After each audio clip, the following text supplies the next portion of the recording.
नवी मुंबई परिसरातील JW पाडेघर या ठिकाणी कस्टम गोडाऊनला भीषण आग लागली आहे। सुदैवाने या आगीमध्ये कुठल्याही प्रकारची जीवितहानी झाली नाही, मात्र या ठिकाणीच्या आगीमध्ये मोठ्या प्रमाणात वित्तहानी झाली आहे।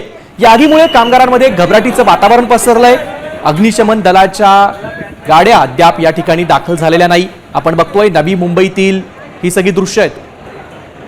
या संदर्भात अधिक माहिती देतात नवी मुंबईचे आमचे प्रतिनिधी विकास मिरगणे। विकास, आपण बघतोय की अजूनही अग्निशमन दल घटनास्थळी दाखल झालेली नाहीये, आग मात्र प्रचंड प्रमाणावर भडकलेली आहे। काय अधिकची माहिती आहे?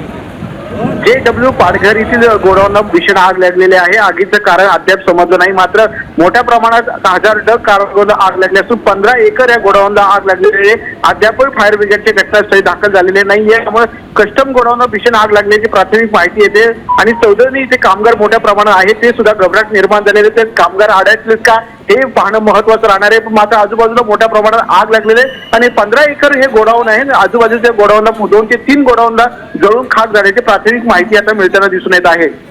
नक्कीच धन्यवाद विकास, दिलेल्या या महत्त्वपूर्ण माहितीबद्दल।